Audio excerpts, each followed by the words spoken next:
race fans, are you ready? You wanted the best, you've got them four abreast. The greatest show on dirt, the World of Outlaw Sprint Car Series. Welcome, race fans, to the Race Ready Media Podcast. I am your host, Hunter. And with me alongside is Devin. How you doing, buddy? How's it going? And Weston. What's up?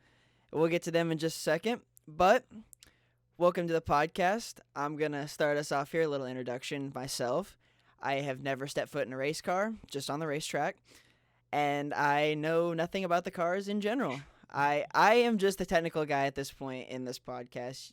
You'll see a lot of the GoPro videos on my channel, stuff like that. You'll see a lot of that, so that's where I excel at the racetrack. I grew up playing hockey, as you'll see by the many things in my background. Grew up playing hockey for my whole life, and everyone thought that was cool, so they all became my friend. So let's jump over to Devin. What's up, Dev? How you doing, man? Not too bad. Pretty chill day today so far. Man, we're glad to have you on the pod, bro. I'm glad to have you co-hosting with me, and just happy you're here. Let's actually start with the old introduction here. Dev, tell us who you are, where you're from, what your past with racing is, stuff like that. Let's hear it. Devin Simmons from Knoxville, Iowa. Third generation driver. My mom and her dad were actually 2 generations ahead of me there, and came from Knoxville actually, and started out in the outlaw kart ranks around 8 or 9, and then transitioned into the micros around when I was like 16, and then recently jumped into the midgets, running out with Power I West and hitting a couple national shows when they're in town and when I can make it work with my schedule. Here recently, just kind of focusing on a little bit of school and doing just some working and trying to save up some money, maybe finish up my sprint car and hit some non-wing stuff around Oklahoma. That's awesome, man. I did not know that you're actually a third generation driver. I didn't know that you're. Yeah, it's pretty crazy. My dad actually raced. He drag raced motorcycles too, so wow. even got racing on his side, and and obviously my dad's the famous Twister chassis, Wayne Simmons. So I get unstoppable amount of shit for that. Everyone chirping me saying twisters are shit, and I usually just start playing along with it, but like, yeah, you know what, they are kind of shit. I could tell you firsthand from actually getting to drive one now. So wow. Of course. But it's all good fun. So tough, Anyone who's been around Wayne Simmons and Dingus knows he's a good time though. So he's got that going for him. Yeah, Dev, do you still go by Kid Twister? So I actually never did. When I was just before I moved to Oklahoma, my friend was like, dude, so we discovered that there's a late model driver goes by Kid Rocket. Well, his dad is Rocket Chassis. Wow. So my buddy was like, dude, your dad's Twister. You have to go by Kid Twister. Well, I'm not telling anybody that. And then Lucas Pajakovic actually was just like, you know what, like, you're Kid Twister, and now everybody in our friend group is took and kind of ran with it. So, well, man, that's awesome. I like that. I like that we're getting a deep dive in right now. But we'll come back to Devin in a second. Let's introduce our third member of the podcast, my other co-host, Weston Miller. How are you doing, man? I'm doing good. Did a little cattle work with my old man and just got in. We were arguing about getting the podcast started earlier today, but we're back. We're here. We're doing it. So ready to rock and roll. Yeah, we did. Tempers flared a little bit for a second, but we first episode jitters, all it was. We'll call it that. But Weston, man, let's talk about your past with racing. Where you been? What happened, bro? So I grew up in going to the State Fair Speedway in Oklahoma City. My dad, he raced in the late or early 90s, and so I'm a second generation. But yeah, he raced curved tire micros at Fort Cobb at Dutton's, and he piddled around with that for a little bit. And then whenever they had me, we went to the State Fair Speedway all the time, and then finally got a micro when I was 16 and ran around Oklahoma City and came out to Port City every now and then. But mainly stayed around Oklahoma City, and then won a championship at I-44 in 2018 in A class, and then jumped up to a sprint car, a 305 in 2019, and got a win at Lawton. Got to run at a lot of cool places. Got to go to Oskaloosa, got to go to Lake Ozark. Just did a lot of cool stuff in 2019. 2020 wasn't really the best year racing wise, and kind of took a step back from it this past year, and just have been kind of focusing on life lately. Got a big boy job, and just been kind of focusing on that. But hopefully with this new job, I'll get some more free time and hopefully put another car together. We'll see. I don't know, but yeah. Man, is it true that your claim to fame right now is having Johnny Gibson announce your name at Lake Ozark? Yeah, so, I think that is my one claim to fame right now. It's either that or trying to go to the Newcastle Casino in a micro. But yeah, my one true claim to fame right now is having Johnny Gibson announce my name at Lake Ozark. It was the Jason Johnson Classic, and for some reason Johnny Gibson was announcing the 305 driver's name. So I at least got that going for me. I mean, I got to have that happen, so that was cool.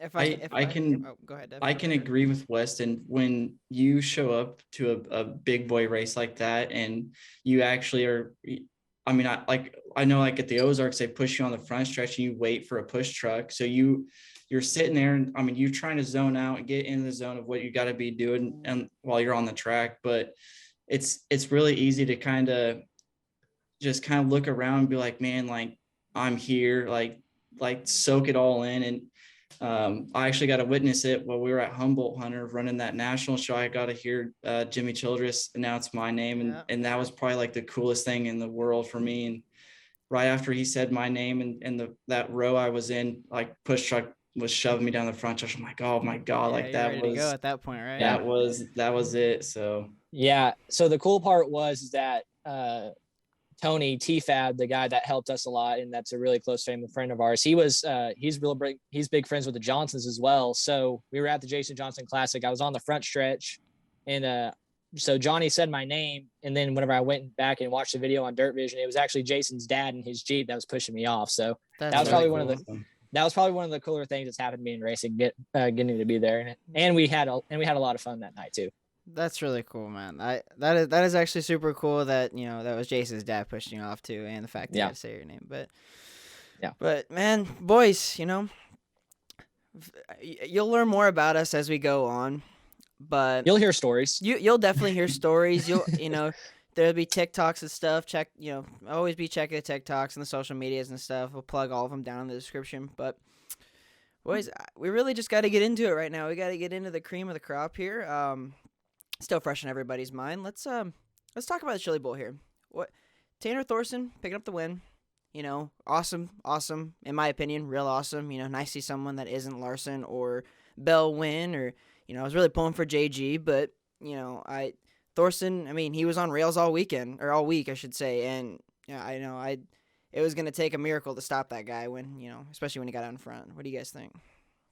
Yeah, I definitely agree. Well, I mean, after the Race of Champions, I think everybody's switched their picks to Justin Grant, how he defended off Larson in that haymaker of a race there. I mean, just completely flawless on a pretty treacherous cushion there, and made no mistakes for 25 or 30 laps. And I mean, he showed that he was very dominant, and he showed up to the Expo this year for one thing and one thing only, and that was to take home the driller. Yeah, he definitely looked sporty in that Race of Champions. I really had my pick at JG too. Grant, he looked real sporty, but from feedback I got from other people, they were like, well, it's 55 laps, it's not 30, and depends on who can really maintain for that 55. Weston, I know you didn't go this year, but I mean, you got to watch from home, right? What did you see from not being there? What did you see? Well, I really couldn't get a grasp on it all week, just from watching at home. But I mean, whenever like the race got flowing, like on Saturday night AMA, whenever the race got flowing, you just saw Thorson he just looked comfortable. He looked comfortable wherever he could just put his car anywhere. And Bell looked like he was struggling on the top the entire race. And then Larson, I don't know what he was throwing haymakers all night that Saturday night, main. But yeah, like once you saw like the race kind of get into a rhythm, I mean, it was kind of obvious Thorson was either gonna win it or where, but Thorson stuff just looked good all week, like because he ran Friday main or Friday night, right? Thorson, yeah, I believe it was Yes. Friday, yeah. And he didn't even Yeah. win. He didn't even win the prelim night, No, did but He didn't even win the prelim night, but he looked he? good. His cars swept every night, right? Or no? no, Grant won No. Friday. Grant won Friday. Okay, yeah. But they had a good race Friday though. And then it was like Grant won, Thorson was second, and then I think Zeb came from like 17th and got third that night. But Yeah. which had a camera on that car and it died. I apologize everyone for the lost footage, and But, I mean, apologize Zebby. What a kick in the nuts to Zeb. I mean, you race your ass off and you finish third, and you got to run a B feature on Saturday. And that brings me to my next point. Boys, what are your thoughts on not locking in 3 anymore? Like adding that Monday show and not locking in 3. Let's go to Weston here first. He looks like he's got a lot to say about it. What do you think? I mean, I really don't have a lot to say about it. It was just there had to be an extra day added just because you're getting so many cars each and every year with Chili Bowl. So yeah, it's not the best situation to be in. You get to run third and say like, oh, you put it on the podium prelim night. But I mean, you also set yourself up for a good Saturday night run. So if you can't make top 7, I mean, Yeah. Devin, what do you think? Yeah, Dev. I mean, I don't like it. I kind of hope. I mean, because it's getting to the point where what is too much? Like, where do we draw the line? I predict next year will be 400 cars, and how are you going to split that amongst 6 nights? I mean, it's gonna be a lot. Or 5. I mean, you can't. We're gonna have to start racing Sunday now. I mean, Almost it seems, and I I don't know. I kind of hope in the future they look at it and say, like, we're running out of room here for cars. We need to do something, and they put a cap on it. And I mean, I think it was Sunday after Chili Bowl. I was thinking, like, there's got to be a way to cap this. And what I came up with in my head, people will probably look at me like, you're just downright crazy. But I mean, in my head, it seems it might honestly work, and it might make the Chili Bowl even better, in my opinion. So, and we're gonna get to that because me and Dev talked about this a little bit a couple days ago or something like that. And in my opinion, before we even talk about anything, I kind of like this idea. Just put in my early 2 cents. I want you guys to hear it, but I think it's pretty good, and I really wouldn't mind setting a cap somewhere, which this is going to lead into another topic later. But Dev, like, let us know on this, this cap that you're going to do, how you necessarily make it invite only at this point, So you would take, obviously, this past Chili Bowl's over, so it's kind of unfair to say, like, hey, like, we're going to cap it next year. But whenever they're ready, or whenever they decide they want to do it, you say, like, okay, this is your qualifying run for next year as to be invited. And you take, obviously, from the A down to, let's say, the F main, and you say, like, if you if you lock into these mains on Saturday, like, you punched a ticket for next year's Chili Bowl. I mean, like, so it sucks for the guys that are, like, on that bubble, and where do you do with those guys that are outside, or even the rookies that want to come and run Chili Bowl? Well, the shootouts 2 weeks before, have them do a little, run during the week of the shootout, and save like top 30 or 40 in points. I mean, so obviously Sorry about that, ladies and gentlemen. Very unprofessional of us on the first attempt at podcasting here. Had some problems with Zoom, but we're back now. And Dev, Unprofessional professionals. yes, exactly. we're new at It is this. We are definitely new at amateur this. hour. Yes, it is amateur hour. We are new at this. But Dev, you were just talking about how you could run the shootout maybe, and lock in the Chili Bowl that way, or get an invite that way. What?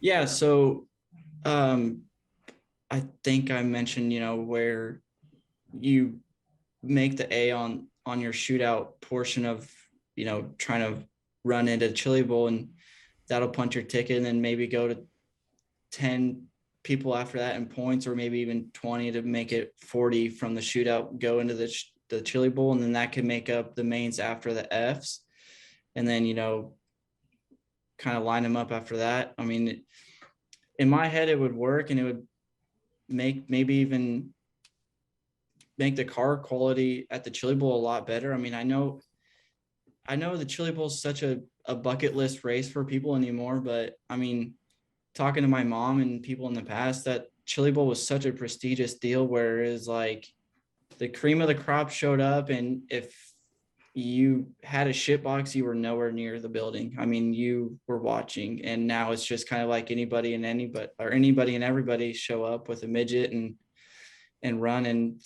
to me, it just, well, the only thing is it's just packing the stats of car counts and ticket prices or money revenue for the Chili Bowls. I mean, it's great, and I'm not dogging them for not capping it, because why would you? You're making more than you can imagine on letting anybody race, but there's got to be a time where you look at it from the fans' perspective, is like, who in the hell's showing up from Monday to Saturday? I mean, Monday, Tuesday, the stands are half, maybe 3/4 full, and then you get to Wednesday and it's still not even full. But to me, if you can go to work and be like, hey, like I need Wednesday, Thursday, Friday off, they're going to be more lenient to saying like, hey, I need all week off. And right. so now you're packing the whole place for a whole week instead of just 3 to 4 days out of the whole week. So they might take a hit on revenue, but I think it would generate better racing overall and make it better for the fans. And I agree. I think that at some point there needs to be a cap on it, because the quality of cars that are there, you got some shit boxes that just don't belong. They have no names to name. I don't know half the people that come into the Chili Bowl anymore. I know a select few anymore, but there's just a lot of like, I mean, I get that there's gonna be no name guys, but like there's guys that like I feel like woke up one day and said, I'm gonna run the Chili Bowl. I'm just gonna build a shitbox midget and run the Chili Bowl, and and it's not even that anymore. You scrape up $3,000 to $5,000, or I mean sometimes even less, that some of these guys are taking, and you go to a car and you be like, hey, like this is what I got, what can I get? And they say, oh well, like I got this 2003 Spike with an Ecotech, and you're gonna be in the way and just piss off a lot of people, especially with nice equipment. I mean, how unfortunate it would be if some front runner accidentally gets wheeled by some dude that shouldn't even be there. Now his whole week is ruined. I mean, I get that's part of racing, and that's just the Chili Bowl luck, however you want to call it. But I mean, in my eyes, I think something's got to change here within the future. I mean, it's not just the cars anymore. I mean, you used to be able to go down to turn 2 and actually find a seat. And now if you don't open the doors on Saturday, you're not finding a seat. Are standing and watching the Jumbotron. Mm-hmm. So, and I know you and me and Trevi, we sat on the top of RK's trailer and watched the A feature last year, which honestly wasn't too bad, really. I didn't really mind it. That's how I've watched probably the last 5 Chili Bowls. So I don't mind it, but enough on the Chili Bowl. We've all seen it. We've all witnessed it. We all saw Thorson win, which was really cool. I really thought that was, one of the highlight. Actually, it was the highlight of the Chili Bowl. Not seeing a Coons car win it. Especially coming from Ryan Bull, Underwood. Motorsports. I think that's really cool. I think that is something. a nice change of pace. We'll put it that way. And that team's second or third crack at Chili Bowl? Not many, maybe 3, maybe. Something like So that. to even come off of that, where it's still a very new team, to come out on top of Chili Bowl is outstanding, and definite hat shake to all of that, the whole team and everything like that, or those guys over there. So 100%, And shout out to AJ Parker for going full Bills Mafia into a full table. Bills Mafia. Did that kid anyone see earned it, Thorson's? man. Did anyone see Thorson's face in that video? He goes, he wasn't expecting it. I mean, I don't think I would have. I mean, I've done it, but I wouldn't. I would have done it. and I mean, that kid, dude, he deserves it. Like, that kid busts his balls AJ? every single day, and for him to finally get a taste of something sweet like that, I mean, I'm sure that kid was wasted for the next 2 days, and I don't blame him. Are you talking about AJ? Yeah. Yeah, I was giving him shit all of Chili Bowl because he was here the full week before, or 2 weeks before with Shootout helping J-Mac. And then he was here all that week between, and then he was there all week with a car each night, and I went down to him in the infield, and as soon as he saw me, he grabs me, he goes, I effing get to go home finally. I'm like, yes, you get to go home as a champion too. Like, so it's cool to see. Got a that. driller out of the deal, so Hell yeah, it was cool to see that. Was he handing out business cards this year with his Snapchat on it? I don't know. What year was that? That was last year. Last year, or no, last year was the stickers. Business cards. Last year was the year stickers. Before it was stickers, yeah. Or mix them. I don't know. Our buddy Braden Renfro has the stickers on his sunglasses still. Goggles. Yeah, I had it on my laptop and it peeled off. I don't remember where it went, but yeah. He's still looking for biddies. Yes, hit him up. But so I failed to mention this in the intro. We are not strictly a circle track dirt racing podcast. We love to cover everything, which is why I'm going to turn this segment over to Weston. He is a big Supercross fan. Loves Supercross, and just like who's the old guy on Speed TV? Come on, boys, hit me with it. Dave Despain. Dave Despain. Yes, as you can see, I do not know racing, but yes, just like Dave Despain, covering mostly every single type of racing. We're gonna cover Supercross now. So Weston, take it away because I didn't watch. So Supercross was in Glendale, Arizona. They were doing the Triple Crown format, so it was 450s, 250s, 250 West. So it was Eli Tomac, Malcolm Stewart, and Jason Anderson on the podium for the 450s. And then Craig was P2, if I remember right, for 250s, right, Devin? I didn't get to see that. I only looked up the 450 stuff, the big boys. The big boys. So the main highlight from the 250s was that Freeze just straight up ran Craig over.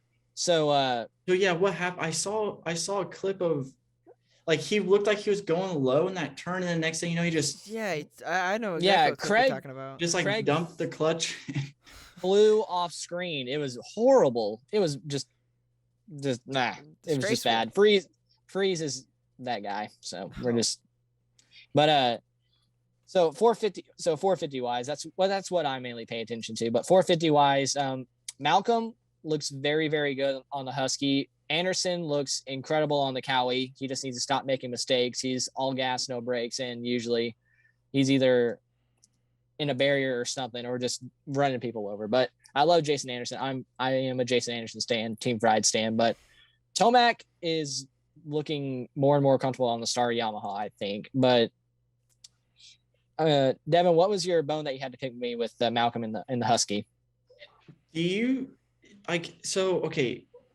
Now from what I've understood is the Husqvarna is not top tier equipment, but it's not too far off. Do you think he starts to, because like last week he finished 5th, right? At was that Anaheim? Yeah, or Anaheim 2 or whatever. I think so, yeah. Either way, so he finished like 5th, but he was running 3rd forever.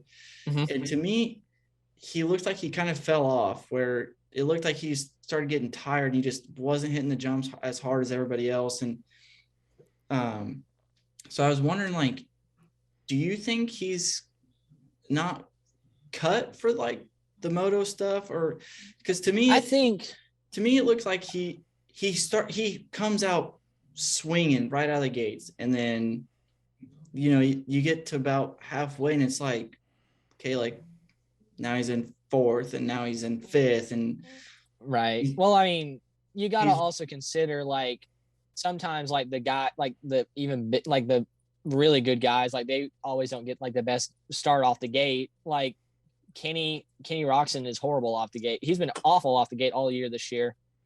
Tomac wasn't good off the gate all year, and then this year until Glendale, and then he two hole shots by like three. He rips off two hole shots, but I mean, it just I don't know. I think Malcolm, he's got a lot to live up to. I mean, we all know his brother, so I would say like I don't know. It's weird with Malcolm because he hasn't been on the best bikes, but now he's finally on a factory bike.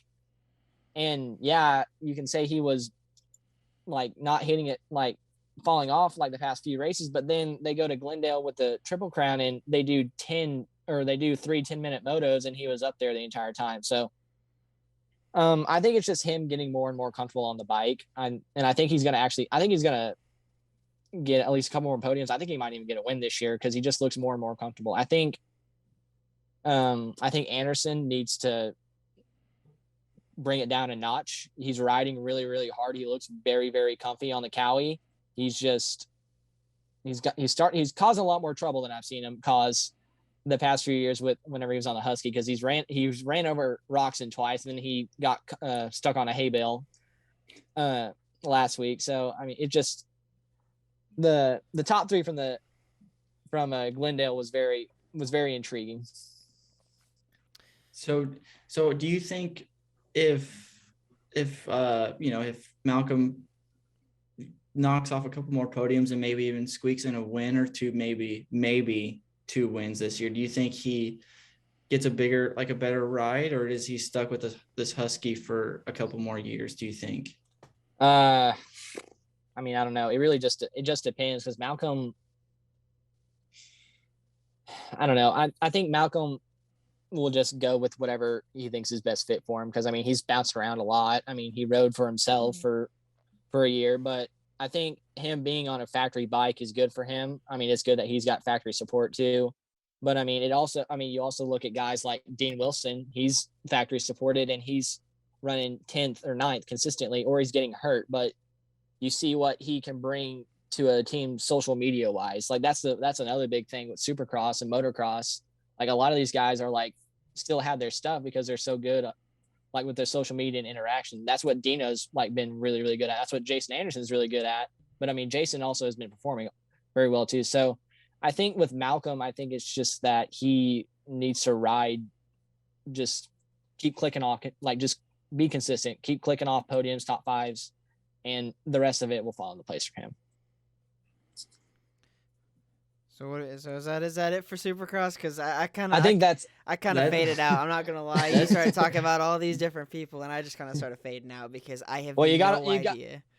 You gotta watch. I know, and I will, and I'll get around to it. It's just never been a big fan of bikes and stuff like that. Supercross is it. Like Weston said, everyone tells me it is. For some reason, man, they have the best following and the best social media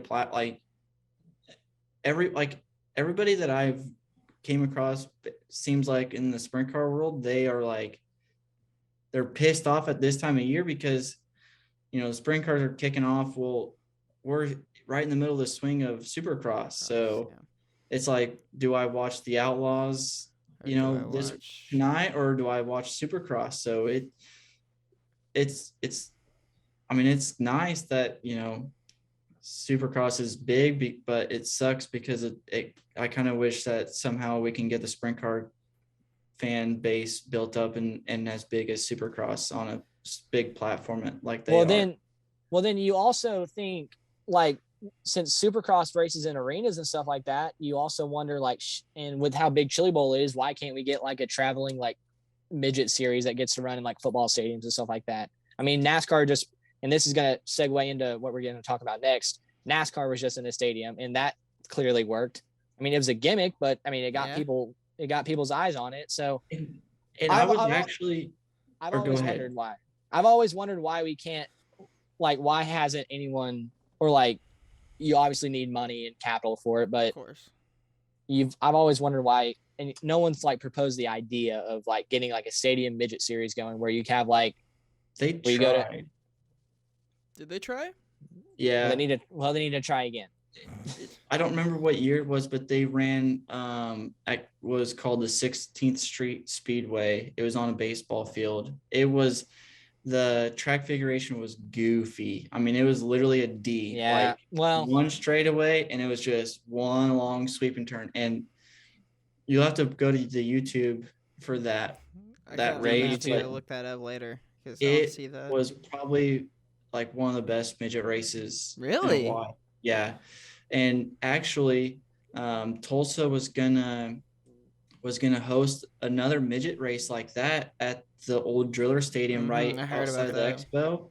Heard about that. And I think the city commissioner and stuff came and looked, and they might have even brought a car and fired it off and had it idling and stuff. And he said, hey, like the sound decibels is way too high. There's too many houses around. Like, we're not going to be able to go through it. So that's another thing where, you kind of can only pick and choose what stadiums and stuff like that, because unfortunately we just have we've built too many neighborhoods around stadiums and stuff like that, where right.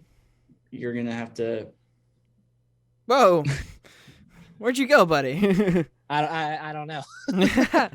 But yeah, you're going to have to just pick and choose what stadiums. So, I hate that they have built a lot of neighborhoods around stadiums and stuff like that, because I feel like it kind of ruins the aspect, because now I feel like it's more catering towards like the higher end class of people, because you'll have these people that own these apartments. Oh, I can watch this baseball game from my apartment, that I pay $20,000 a month for, stuff like that. Yeah, it's insane. Especially with like baseball, like America's pastime, you feel like you're just like okay, now it's like there will be no baseball slander in this podcast. No, I'm not slandering it at all. I'm not slandering it at all. And we'll even let you talk about baseball whenever it comes back around. I know spring training's getting ready to come up, but that's not happening. We're not going to talk about that. We're not going to talk about baseball? Okay, we're not going to talk about baseball. We're not going to talk about We're not going to talk about baseball's current situation right now. We're not going to talk about baseball up until until they actually get a deal. Until there's a signed piece of paper that says we're going to play ball, then no. Yeah, you guys got to figure that out. But that, Weston said it, and, we're going to segue into that because we were just talking about it. The Clash at the Coliseum. Let me start out by saying I was wrong. I thought that there was going to be a lot of carnage. I thought that there was going to be a wreck every lap, and I thought you weren't quite. I wasn't quite wrong, but there still wasn't as much as what I expected. Still wasn't, and no, I didn't like the winner. I've never been a big Joey Logano fan, but all in all, Frank. I really thought that it actually went over pretty well. For it being a gimmick and an exhibition race, I thought it went over well, and I hate to say it. I keep stuttering. I hate to say it, but I'm really sad that Tyler Reddick had whatever problems he had.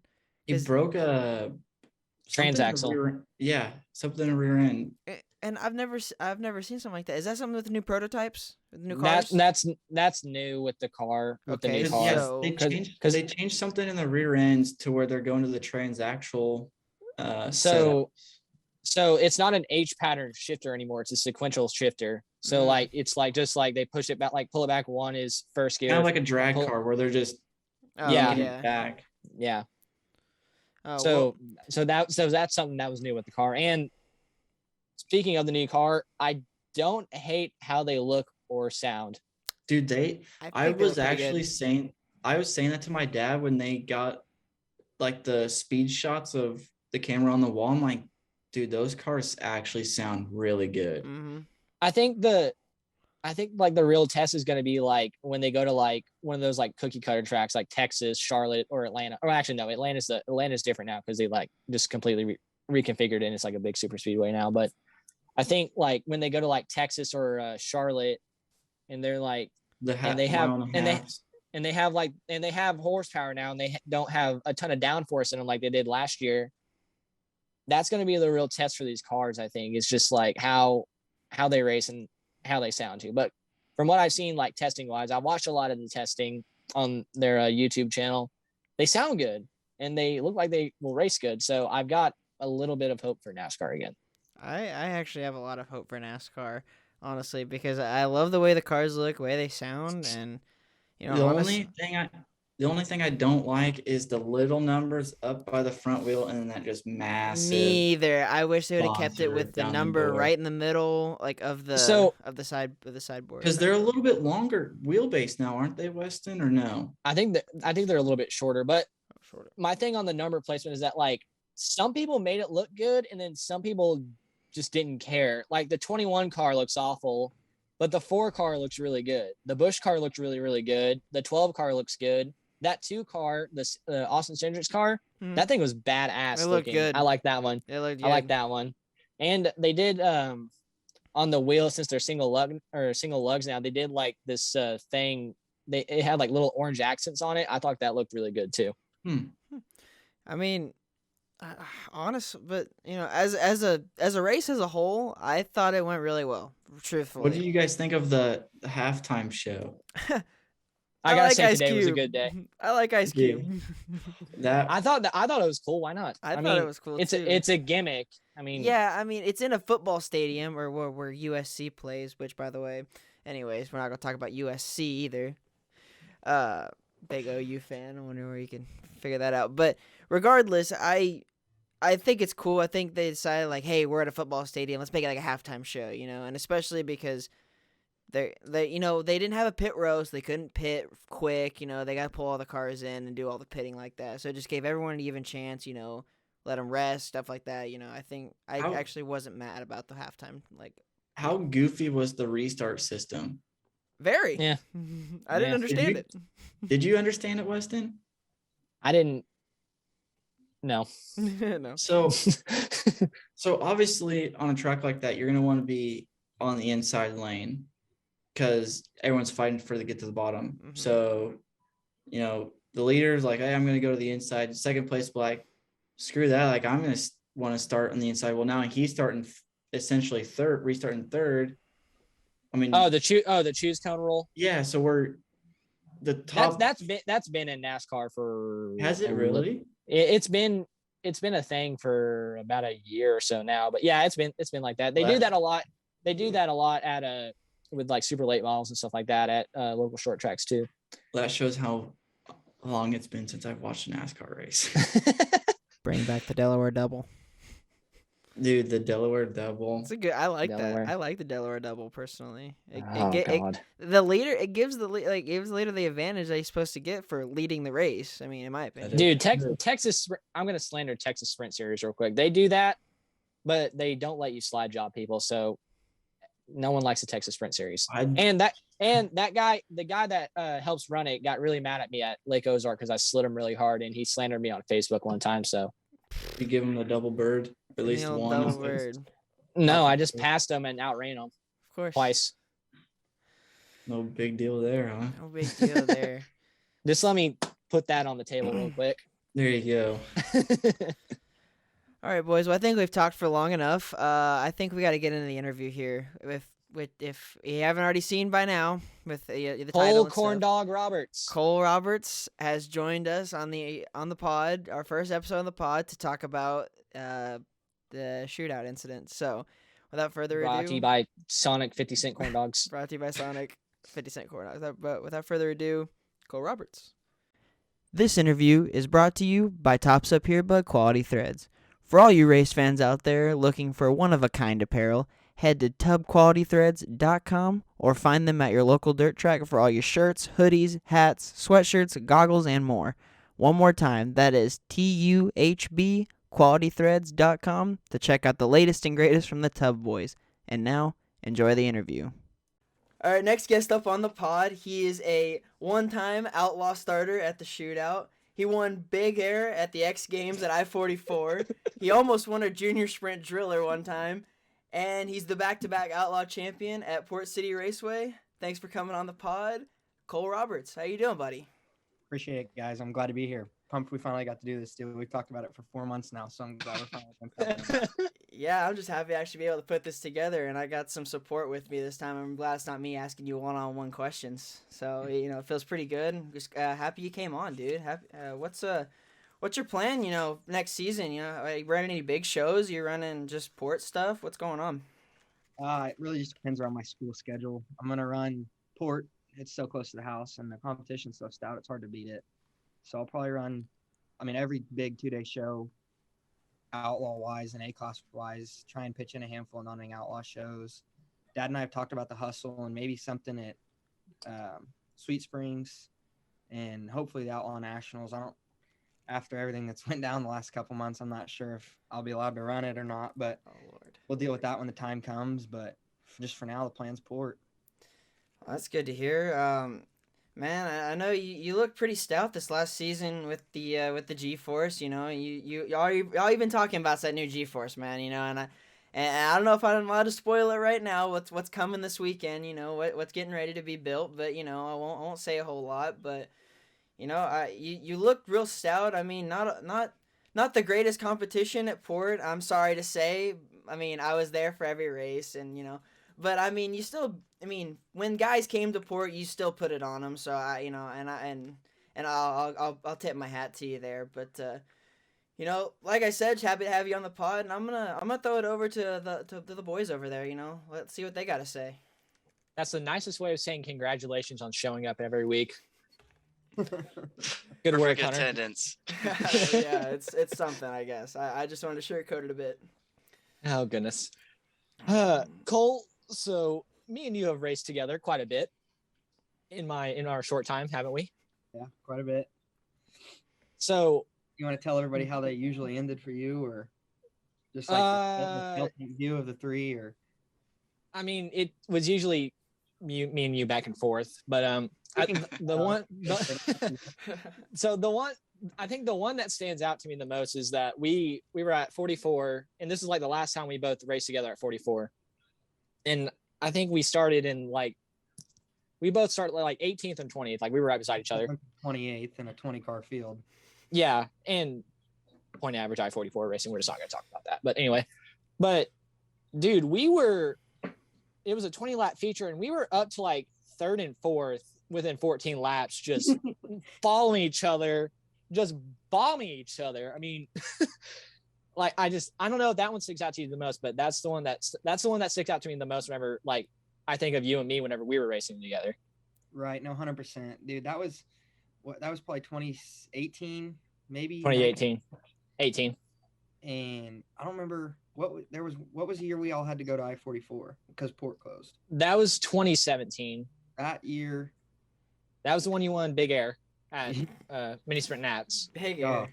Yeah, we'll talk about that later on. Yeah. But yeah, Is that the famous wreck going into one? Yeah. Yeah. Oh Lord, got as high as the catch fence. Yeah. Anyways. Yeah. But Are we still debating whose fault that was? He's not. Everyone else is. We've only been talking about that since we were like 17. Well, Yeah. Yeah, of course. That's how it goes. That's true. That deal was an unfortunate turn of events, we'll call it. Yeah, we'll call it Yeah. that. Just leave it I know at that. I would give my last dollar to have that outlaw car back, because as good as this new one is now, that thing was just insane everywhere we went. I never got to take to the expo, but I had a strong feeling it was going to be really sporty in there. But I said the same thing about my outlaw car this year, shootout, and I sucked. So who knows? You'll Could have been? You'll have that, man. You'll have that. Debbie, what's up? What's going on down there, buddy? I haven't heard from you much. Not much. Just hanging out, watching the Blackhawks piss this game down their legs. So Hey, you know what? They tend to do that a lot. So, Cole, I think we're just gonna jump right into it. I got a question for you. Let's talk about the elephant in the room. It's the most viewed video on the channel. We all knew it was coming. The Expo. Man, we all saw the video. We all know who was at fault. We all know what the heck happened. Just take us through your mind whenever you guys were throwing bombs and then he just ended your career. Let's hear about it. I don't know. That place, I love that place with every ounce of love in me. It's been really good to me, and it has taught me that I am nothing in this world compared to anybody else. But yeah, no, that deal, me and Anton Hernandez were talking the other day, and he's like, man, I'm really good at dishing it, but I cannot take it. And that's kind of what started that whole deal at Shootout. I remember him short sliding me, or at least what I felt like was short. And that was right after I watched him, slaughter Randall, and chop me going up extra way in the process. But he sort of kind of short slid me. So I sort of kind of short crossed him over. Like, I knew what I was doing. None of us are stupid. And then we went down into 3 and 4, and he's 4 wheels up over the berm. And I'm like, all right, okay, we're done doing this. Go down to 1 and 2, and I just slow slid him and late. It really, in my opinion, wasn't that bad. It didn't, there's nothing that can justify what he did after, but in my opinion, it wasn't even bad enough to justify doing anything back other than maybe another short bomb. But I don't know. Looking back, I think the only thing I would have changed is turn his lights off and the first time I slid him and just go on about the rest of the qualifier, because it sucks because I felt like we were really, really competent in the Factor 1 all week, which if you'd have told me that on moving day, I'd have said you were crazy. But I don't know, the whole running 3 classes in one car, and I think it's all about comfort in that building. And when you run 3 classes in one car, you're going to be more comfortable regardless, whether it's restrictor or A class or outlaw. But I don't know. I think looking back, there's only 2 or 3 things that I'd have done different, but that's the way the cookie crumbled.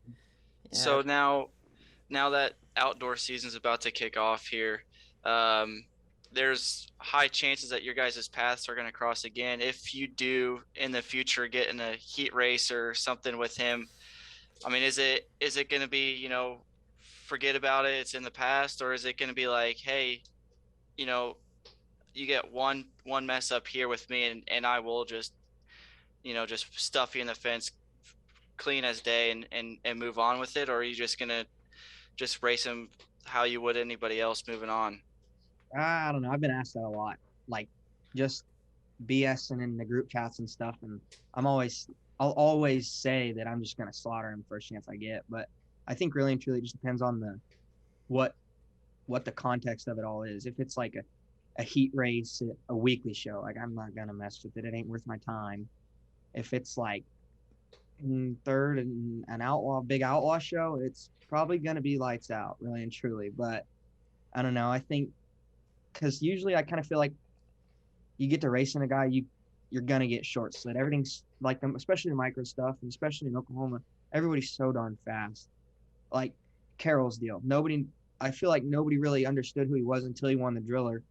And then you got to explain to guys, no, he's been beating us for 4 years now in the same old Panhard Bar Sawyer, and none of us can figure it out. On the tires. On the tires. And I'm a bottom guy usually, but I don't know. It's so fast. So anytime you get to racing somebody, you kind of assume I'm going to get short slid eventually. But I think the deal with that group and who he runs around with, I think it just magnified it even more just because of my past with the rest of his group this summer and everything else that's happened. But I don't know. If it's to get back to your original question, if it's for the lead at Outlaw Nationals or something, or we're at the Hustle and it's qualifier and it's go time. It's gonna be go time. We'll do that there.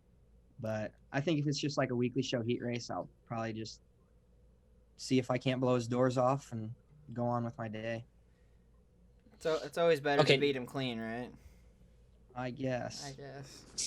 Okay, so now that that's out of the way, a big sticking point in the group chat, and this is my question, is and this is a fun question. So how many corn dogs usually a day on race day, Cole? Man, honestly, I'm a big eater. I enjoy food. We know. Yeah, everybody that knows me knows that. I'm a picky eater, but when I get what I like, we're gonna eat a lot of it. Kind of like the 50% corn dog deal. Should we provide the backstory of the corn dog story? Because not everybody. Yeah. Be my guest. Yeah. Go right ahead. Please, go right ahead. Go right ahead. No, you guys can explain it. I'm just here to listen. I don't really have much to explain. Is anyone? I can't remember what it was. It was Yeah. like So I think Devin it probably has it, started. yeah. I think I started it off by just something stupid. I saw that it was 50-cent corn dog day, and I sent it in the group. I'm like, boys, 50-cent corn dog day. We're eating good today.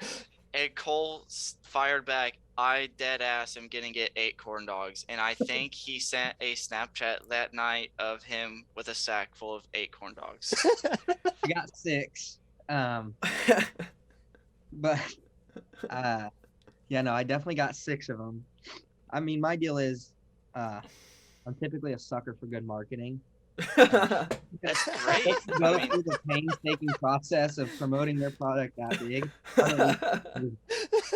And I remember that, 'cause it was like I was still in school. I think it was this like back in June.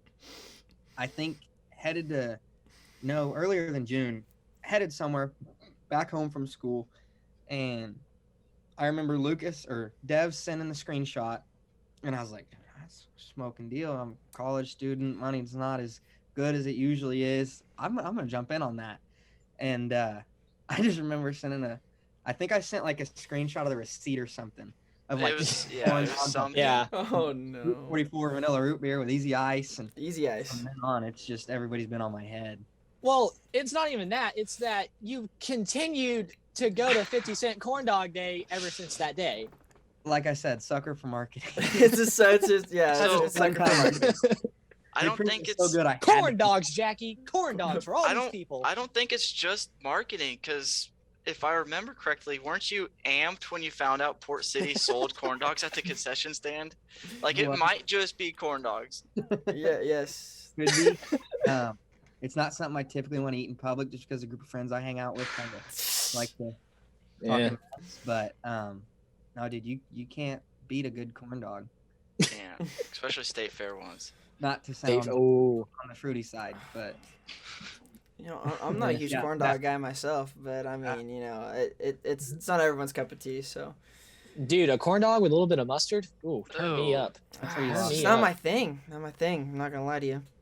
You That's can- the I Troy don't- Miller. That's the Troy Miller. in me I don't coming know. out, Sorry. Cole knows what I like. Cole knows what I like at Port City because I disappear for an hour out of every night and then show up randomly. The nachos or a basket of chicken. It's never I disappear for about an hour after Cole locks into the show. I disappear for an hour and then I So come after back. hot laps, Yeah, basically.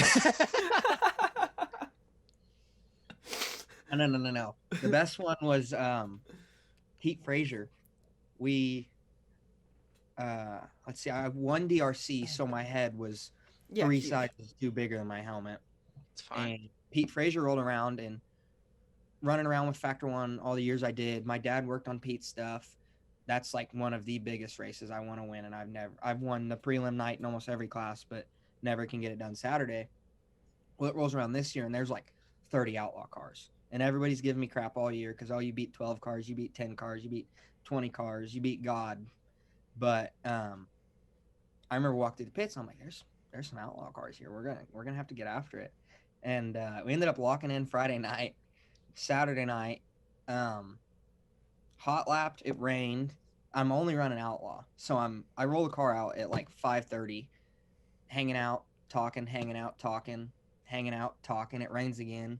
It's like 12 o'clock in the morning, and I'm not even in my suit yet. I'm still in my street clothes, and Hunter's been gone for like 45 minutes, and I'm like, I don't know where he is, but I'm not messing with the cameras if he's not here. Like I just don't feel like it tonight.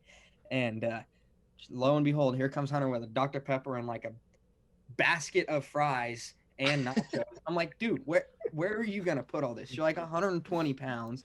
You're the same size as me, but Yeah, I just put it away somehow. I don't know debatable how. on same size. give me a break. You're a little Same hefty. height. You're a little Same hefty. You're a little hefty. It's Yeah. okay though. Same It's a height. little- So I Just talked got leftover weight. I talked to Nancy from Hinchman, and she actually brought you up. What's the older guy that's with her all the time at the Joe. shows? Yeah, so she looked at him. She said, "Did Cole change his measurements?" And he's like, "Nope, same measurements as last time." And she's like, "Are you serious?" I'm like, "Yeah." like, hey, so it's not just us that knows that Cole is growing around. You know what's funny? It's growing out, not Like- up. When Weston and I were running around, I was about yay big around, You're a stick, dude. That's Yeah, crazy. literally. and So I don't what, you know look if like me. smaller. Yeah, Oh, wow. smaller. And yeah, no, smaller, 100% smaller. That's Whenever And- I have a story about me and Cole running around, but continue, Cole. And couldn't put on weight. Well, then I started working, and girl I was dating at the time, we would go out to eat every Friday. And like every other Friday, I got to pick. And Texas Roadhouse. And everybody knows how their rolls are, especially Matt Moore. They're buttered. Delicious. It's the inside joke. Yeah. It's fine. Um, It's fine. We'll allow it. And I, like, as time went on, I was like, I'm putting on some weight. I was like, I kind of need it. It's no big deal. Like 130 turned into like 145. And then 145 turned into 160. And then 160 turned into 170. I was like, this is not good. Like, we need to do something about this. And we just haven't gotten around to it yet. You'll get Okay. there. You'll get there. It's just time. So one of the stories I have of me and Cole whenever we were running around is it was the summer before my senior year of high school, and he invited me to come up. I was living in Stillwater at the time, and he invited me to come up and hang out with him. So me and him, so I drive up to Owasso, and I'm just hanging out at his house or whatever, and then I ended up just staying the night. It's like 2:30, 3 o'clock in the morning, and Cole didn't even give me a bed. He gave me like this ab cruncher thing to sit on. it was a reclinable lawn chair. Is that what it was? Yeah, I still got it. Me too. Yeah. So he gives me that. He's like, yeah, just sleep there, bro. Okay. Like mean, it'll it's either- lay you all the way out too. Yeah. Yeah, that's where I got in trouble. So I was like, okay, it's either the chair or the floor, and there's crap all over the floor because he was living like a pig at the time. And so At the he time. throws me yeah, you still do. He throws me a Spider-Man blanket, which was sick. So he has this drawer like right next to his bed, and the chair was in front of the drawer. And I don't know if we were watching Netflix or something. I was just like leaned back just on my phone. And all of a sudden this chair just flies back. And I smacked the hell out of the back of my head. And dude, it hurts. Like, yeah. Smacked it on the side, smacked it on the handle, and smacked it when he hit the ground again. Yeah. And I'm like, oh, dude. And I tough. think it woke Kathy up. She's like, are you okay? I'm Yeah. like, no, I'm not good. I'm not all right. And Cole's just Turned sitting off. there filming me. He's like, he just fell back and hit his head. Like, dude, I'm concussed. Like, help me. I know plenty about that. We all know plenty about that. Yeah. But yeah, that's the story of one of the first times I went to Cole's house. I got a concussion and I slept in a lawn chair. Sounds like a great time. Dev, you got a Cole story for us? Nah, not really. Just because I'm not really from the Oklahoma scene, so That's right. Flex, but okay. hey, I mean, Big Knoxville guy. Big Knoxville I- guy. I wonder. Okay, so I started coming around Oklahoma 2011-ish, around there, and I remember I would go to Port every now and then. And was your junior sprint white? Yeah, identical. Okay, so were you the kid that was racing with a broken forearm Oh, on the front upright like this? Was that you? No, I know who it was though, and I'm not Okay, gonna fire off any okay. names, but Because I just remember I could have sworn that was like a white number 3, and I was like, I wonder if that was Cole, but I've never really got to ask you. So no, speaking of junior sprints, dude, you can talk about downhill after that. Heartbreak at the shootout. Oh, I really Oh. thought you were gonna bring up the going through the fence story. I still think I'm the only junior sprint to actually go through the entire fence. I didn't actually know that story. I don't know if anybody. That's like old. Well, do old. tell. Do Oh. tell. This is tell all Okay. here. It was my second year in a junior sprint. It's probably like 2010 or 9, and points average. This is back when Cole wasn't the fastest junior sprint in the pits, and this is before pre-peak Cole. You're seeing post-peak Cole now, but no, I was in this like 05 Kidwell or some some deal like that. Looking back on it, I wish I'd have paid attention more because the way they built those little things was kind of badass. The way it had a ladder and the 4-link on both sides. But yeah, no points average. So I'm starting up front and like could pick off a heat race every now and then. Hadn't won a feature yet, but was finally getting to the point where like aggressive enough. And I guess Cole Jr. got a little too aggressive one night. And I just remember getting like sandwiched, which in a junior sprint, you're like, oh, that's not that bad. But then when you figure out like this car here, pole, another car, here's the fence. And then when I tell you I'm the one who went to the fence, you're like, well, how does... Yeah, how's that happen? I don't know. I couldn't tell. I do this so long ago, I don't even remember. I just know I get a little bit of shit for it every now and then. But I figured that's what Dev was bringing up. Was this a port? Kathy, we need that footage. Oh, yeah. Oh, yeah. Turn 1, 2, 3, coming off front, 4. coming off 4, huh? Like 6 poles before the flag stand. And you went straight through the fence, like ended up like in the grandstands. This is back before, so like now, I don't know if it was when Shane had it or when Eubanks had it. They've built up the wall coming off 4. Back then, what you see on the front straight was all the way like around. It was just like a 1-level wall. So now I don't think you'd ever go through it. If you go through it, you're trying to go through it. Yeah. But no, I tore it all the way down, Tempt me. landed on the grass on all 4s, and raced the rest of the race. There you go. Yeah. Good on you. Yeah.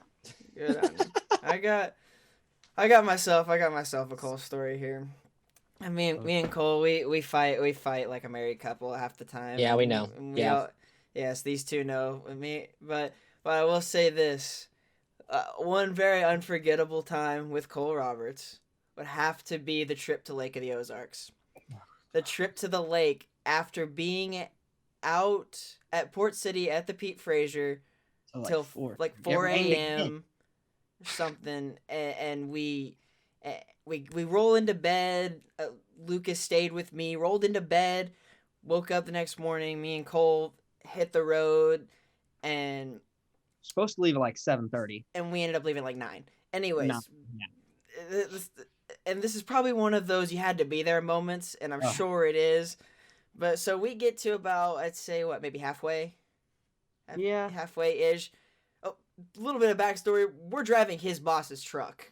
We're not. Yeah. Oh, no. We're not driving. We're, Oh, we're not boy. driving like his car or my car. We're driving his boss's Not the truck. Toyota that blew up this past No. summer. No, Not the that. taco. No, but so we pull into this gas station because we're waiting on a couple guys behind us. We pull into this gas station, and we think, and that's because I'm nodding over in the passenger seat, and he's starting to nod over in the driver's seat, and somehow or another we end up like falling asleep. And Cole, you remember this a lot better than I do because I was out. Just take it away from here. We were out at the freaking gas station. I think we pulled over. Oh, someone forgot their wallet at my house, and we were already like an hour down the road. So they had to turn around, go back to my house, and I was like, well, I'm tired. I kind of need to get to the races, but I'm tired. There's a gas station right here. They need to catch up. I'm like, screw it. Hunter, we're pulling over, get gas and Cheez-Its, and we'll take like a 30-minute nap, tops. No biggie.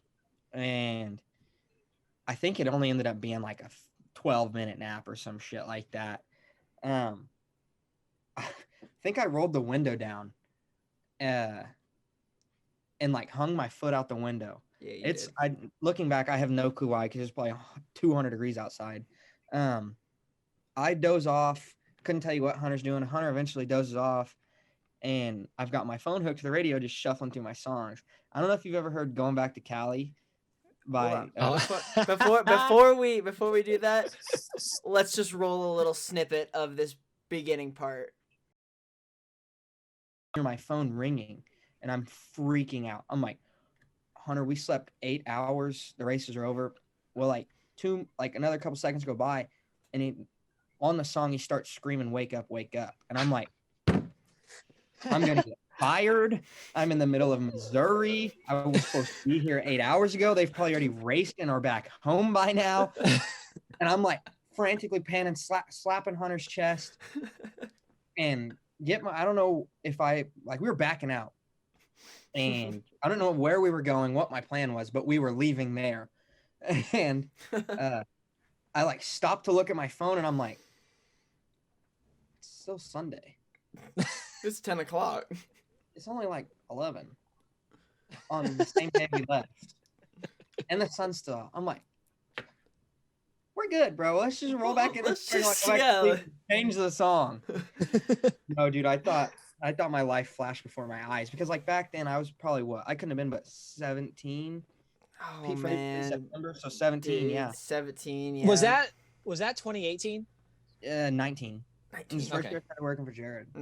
Okay, yeah, because My timeliness wasn't the best back then, and I was like, dude, if I miss the races and I'm in his truck, not only am I gonna get fired, but my grandma's gonna have to pick out flowers for my casket because I'm going to get killed. But no, dude, that was one of the happiest days of my life. That was crazy. That was it. That was a wild moment. dude, speaking of Pete Fraser, why is it that like the weirdest weather always goes down there? Dude, that Rain, and bro. same with the DRC this year. You guys want to talk about that? You know what, Cole? We could talk about the guy who swept it. We could talk about the guy who swept it, and what we really need to talk about is why'd you dump Flood? Why'd you do it? No, kidding. We all saw the GoPro footage. How dare you? We all saw the GoPro footage. We all saw it. If you don't want, or if you haven't seen it, check it out. It'll be in the description. But Link in description. yeah, bro. link in description. But yeah, we all saw the footage. So, take us through that. Tell us what was going through your mind when you and Flood were swapping sliders. It doesn't help that he killed me like a month before that. Killed. And I remember was running second on the prelim, and we had a yellow with 1 to go. And Frank was gone. I kind of said my piece, not gonna catch him. And the yellow comes out, and I'm like, this might work. That we might be able to do something. It might not be pretty, but it might work. And that put us back to like 2 to go. And I remember getting the white, and I don't know if it shut off, broke, it did whatever his deal. Frank pulls off, and I'm like, oh, I think that was the checkered, but it could have been the white, but it could have been the check. I'm gonna keep my foot in it and rip another lap. Ripped another lap. Something ended up breaking on his deal. I don't know. It's not my pig, not my farm.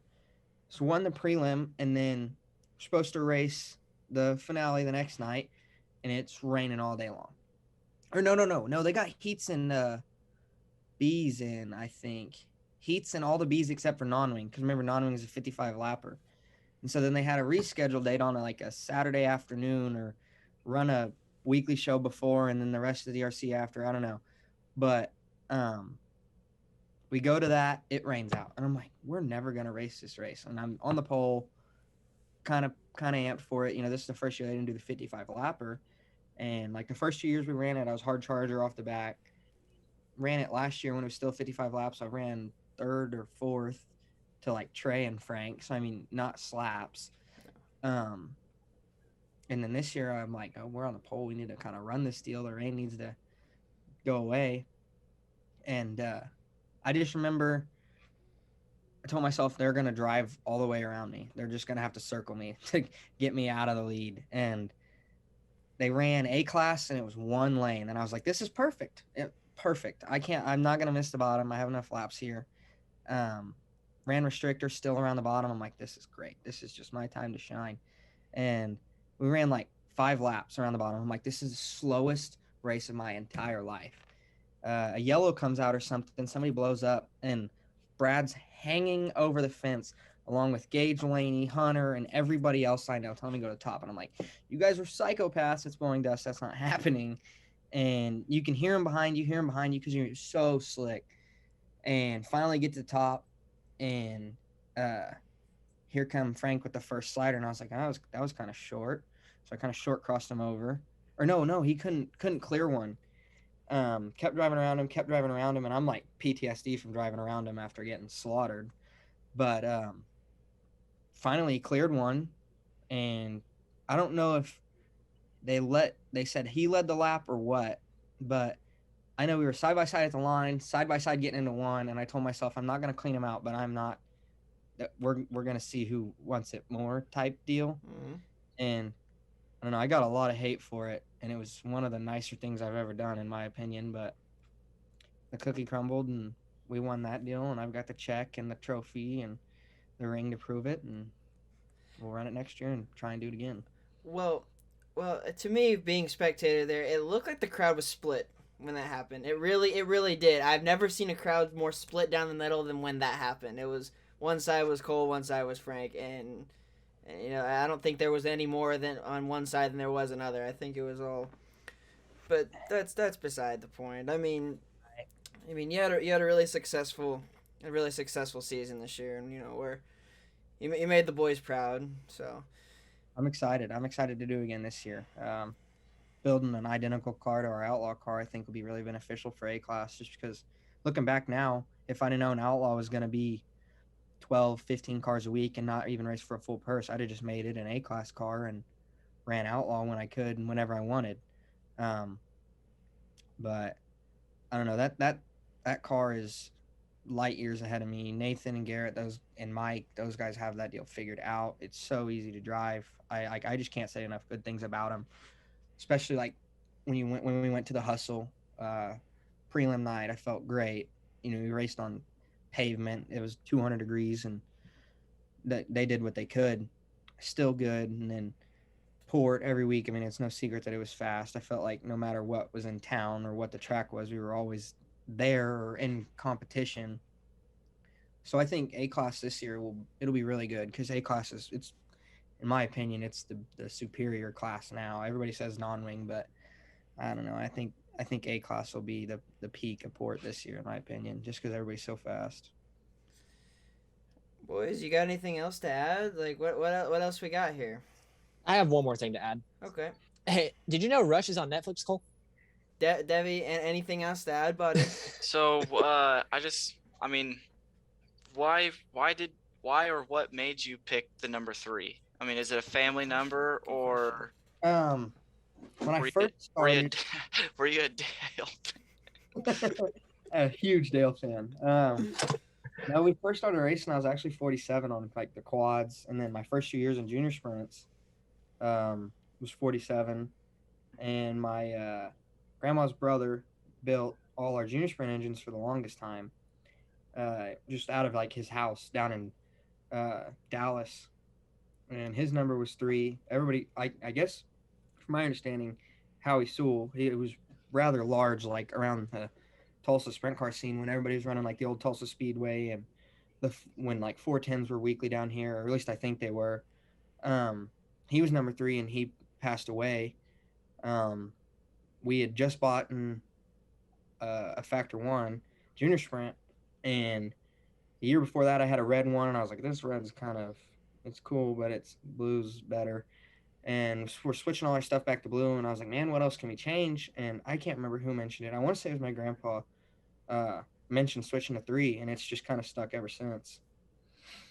So what else, like, what got you into racing? Was it, like, you mentioned that you started out in the quad scene before switching to open wheel stuff. What made you start in quads, and then what made you jump over to the open wheel? My dad raced. My grandpa and grandmother have raced for as long as they've known.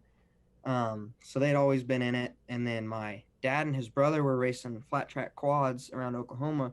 This is back in like early 2000s, mid 2000s, when like a flat track quad was somewhat big in Oklahoma. And I started on a quad just because it's what my dad and his brother were doing. I think I've probably ran a quad for like 5 years on and off. I don't know. Nothing ever really, like, it's not like I was like ripping national races and stuff. I think I just had a quad to have a quad and be involved. Somehow, some way, mom got scared of the whole falling off thing and nothing catching you but the ground. Wound up in a junior sprint. And then, like I mentioned earlier, my dad's relationship with Pete was really good, and that created a relationship with Jimbo and Sherry, and Jason and I were somewhat close in age, so I kind of knew him, which ended up us switching to Factor 1. But just the whole family racing is kind of what got me started. That's awesome, man. I mean, I'm glad this was family oriented, for you, and I'm glad that it's something you can share with your dad, your grandpa. God rest his soul. Your grandpa that passed. Not to bring anything up, but rest in peace. Of course, he was very important to all of us. But um. But yeah, cool, man. We appreciate you coming on, brother. Hopefully we'll get you back on after you maybe three-peat this year at Port, or what's going on? I mean, you gonna three-peat or what?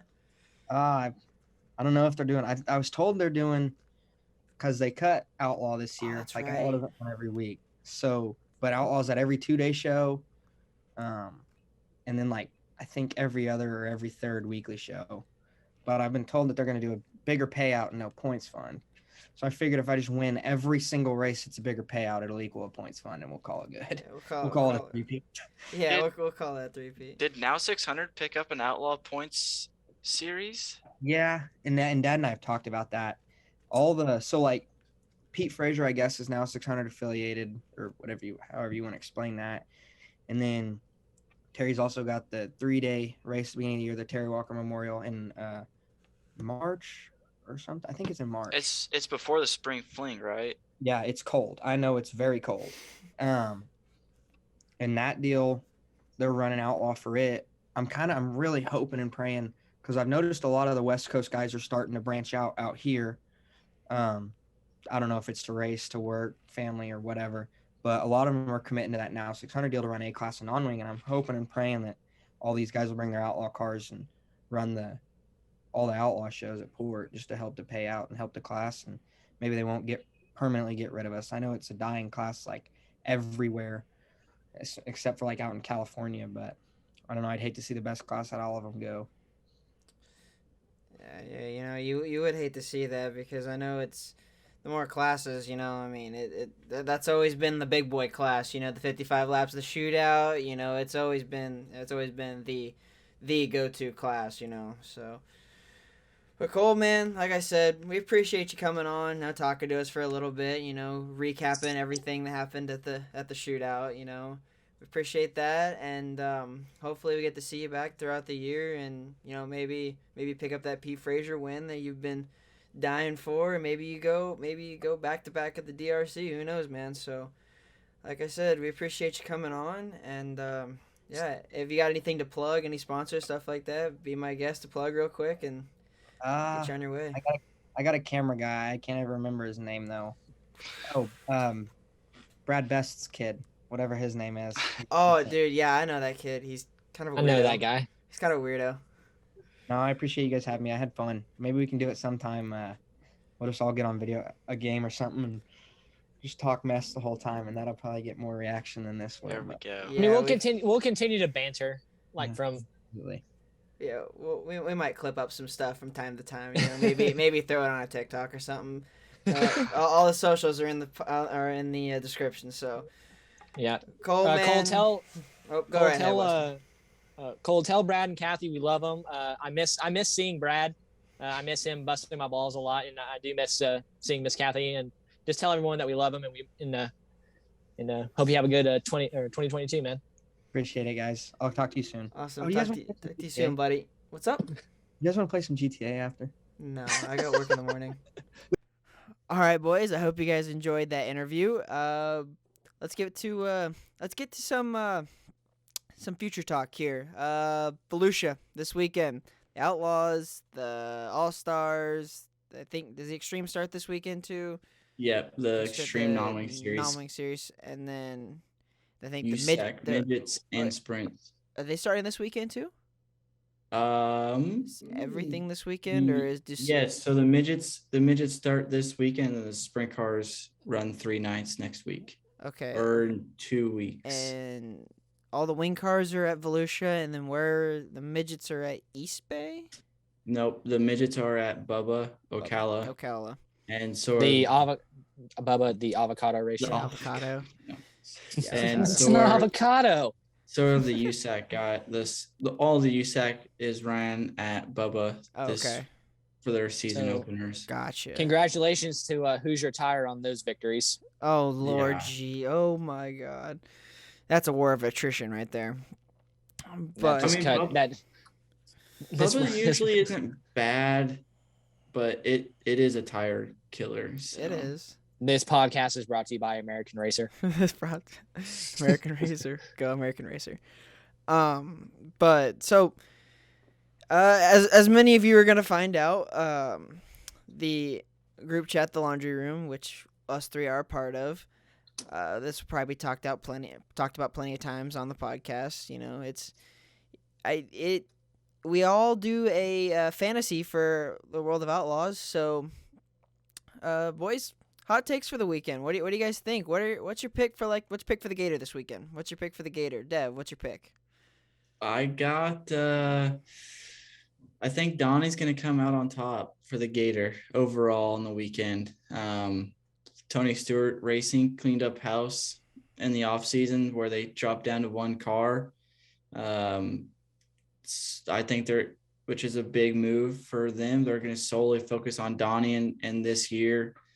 He struggled a little bit last year, but kind of mid-season picked it up and started being like Donnie, as we all know. So I expect big things from him this year. Possibly, he might honestly make a contention for the championship again this year and possibly win the Knoxville Nationals. Oh, all right, good Knoxville talk. Of course. Can't wait for Knoxville. You can't bring up Donnie and not mention Knoxville. Of course. The Scottsville Nationals, after all. He's the Knox father. Remember that now. Old Donnie Knoxville. Donnie Knoxville. Weston, what about you? Gator pick, bud. Anyone but Shots, so it's going to be Brad Sweet. That's not a knock on Donnie. I love Donnie. I just like saying that. Everyone loves Donnie. Brad Sweet, everyone hates a winner. But Brad, if you have Donnie Shots on Snapchat, you know why everyone loves him. But even before that, everyone loves Donnie. But my pick for the Gators is going to be Brad Sweet. Brad's always very, very fast at Volusia. I mean, he's proved that time in and time out. But all the KKR cars are going to be fast. I think the 83 is more or less a KKR car again. It's just owned by Roth. It's just, basically the thing is just being paid for by Roth, but it's basically a KKR car again. I think Brad and James are going to be fast. Casey, for some reason, I feel like he's going to shock some people this week because I think he'll be pretty fast. But Brad's my guy. He's always fast at Volusia. And I mean, I think he'll click off a win with the All-Stars, and I think he'll click off a win with the Outlaws. But Brad's been really good about being very, very consistent ever since he went full time with the Outlaws in 2014. He's just gotten better and better. He's just been very consistent, and you saw that whenever, like that month or month and a half in 2020 when he was just junking everything. But he like after like that he came back and was just running, win, top 5, podium, just running very consistent. So Brad's, I think, going to be very consistent. He's going to win the Gator, and I think he's also going to get another title. So I think he goes 4 in a row. You think he goes 4 in a row? Wow. I think he goes 4 in a row. Hot take goes 4 in a row, and you know that's consistency right there. I mean, he's gone 3 in a row, so I mean, obviously he's been pretty consistent even with that stretch in 2020 where I remember it because in that year's fantasy points I picked him every single week, and every freaking week he would just flip or something. I'd pick him every week, and I was like DNF, and I'm like, dude. It was at the Doty. He flipped twice in a night. Yes, at the Doty at Attica. Yes. Yep. Yes, he did flip twice in a night because I picked him that night too, and I just kind of threw my phone across the room. All right, Hunter, who's your guy for the Gator? Oh man, kind of biased because everyone knows it and everyone will figure it out if you watch the pod. Love me some Logan Schuchart. And Devin, get the koozie. Do you have? I don't. It's not. It's not even. Oh no! It's not even Logan's koozie. It's Jacob's. But if it's you guys a shark racing koozie. It's a shark racing koozie. Yeah, close enough. But insert clip of Devin with the koozie where the shark is going. If I can get that clip, I'll insert it. But it's in the group chat. It's saved in the group chat. So I left the group chat every now and then, so you might have to send it again. Remember? Devin? I can send it. All right, cool. You guys will see it right now. Anyways, so I think Logan was really consistent last year here at Volusia.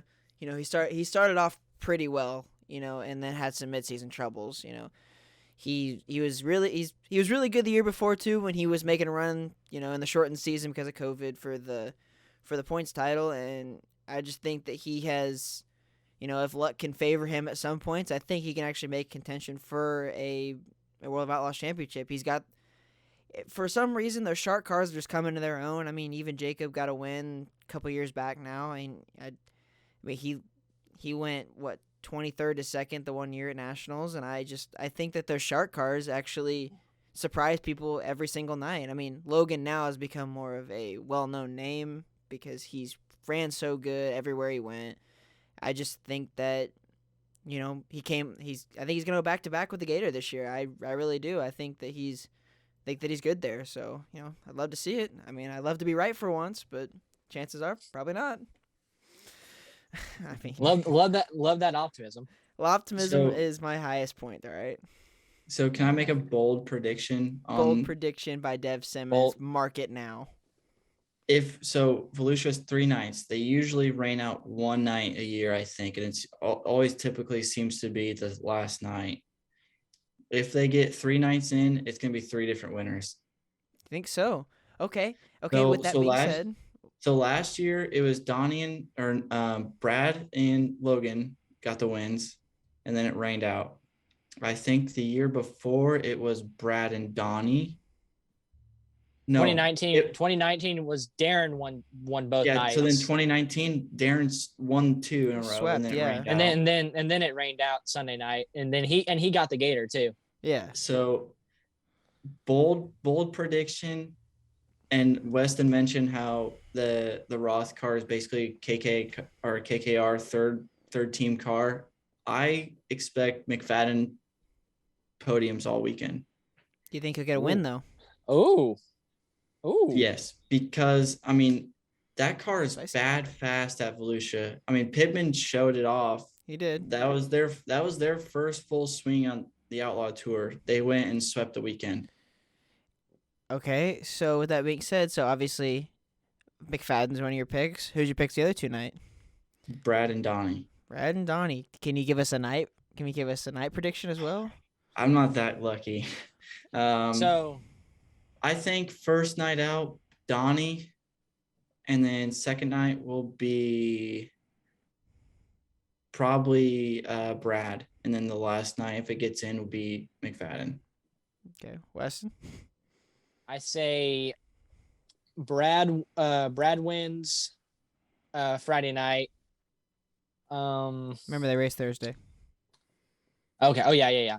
So Brad wins Thursday. Very, very hot take. Jason Sides wins Friday, and then Donnie wins Saturday. Lay off the sauce. Get off the Sides Bar and Grill. Sides Bar and Grill. Oh man, I don't know, Jason. I mean, he is a king. He is a king after all. I mean, we all know how he got to be a king, but Jason Sides offered me a beer in turn 3 when I was like 17. And that's probably one of the cooler things that's ever happened to me in my life. So I will always have a soft spot for Jason Sides. That's dope. That is really dope, honestly. I'm not going to lie to you. That is pretty sick. If Jason Sides offered me a beer, I'd take it. I don't even drink beer. Well, see, I couldn't take it because there was a cop right there. Anyone who's been to turns 3 and 4 in Knoxville, they know. I was gonna name drop somebody, but I can't do that. I know exactly who you were gonna. We know who you were gonna name drop. Let's just not. Well, yeah, it's because I don't like the kid. So regardless. Okay. Cut that. Regardless, I don't. I mean, I'm just saying. Regardless of what you guys heard or didn't hear, I really think that Logan takes 2 of 3. I don't know why. You're gonna think he wins all 3? No, 2 of 3. 2 of 3. Oh, I thought you said 2 or 3. No, I was like 2 of 3. Shit. I got Logan winning Thursday and Saturday, and to break up the sweep, give me McFadden.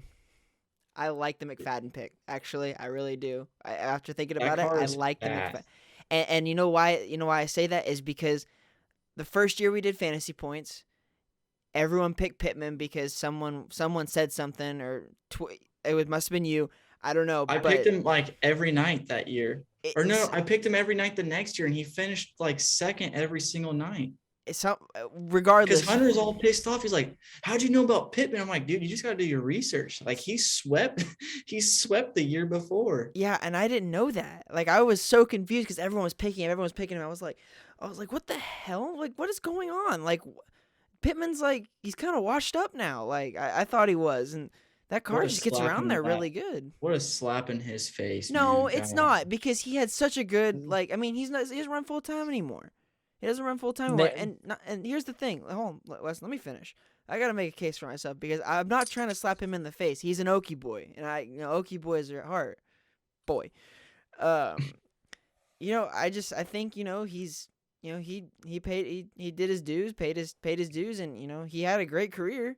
But I think that now a bunch of the younger guys are coming in, and I don't know. He doesn't run full time anymore, so I didn't see him as He's a family man.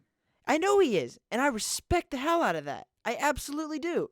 I respect the hell out of that for him pulling off the tour, to be with his family and do everything with his family. I respect the hell out of that. But Not just a family man, he's a businessman. he is too a businessman now, with the too Ultra because he Shield. does the seat thing. I don't know what it is, but the seat support. Ultra Shield. That. But no, I just don't see him and this is where you guys will figure out that I'm not, a knowledgeable race fan like these other two.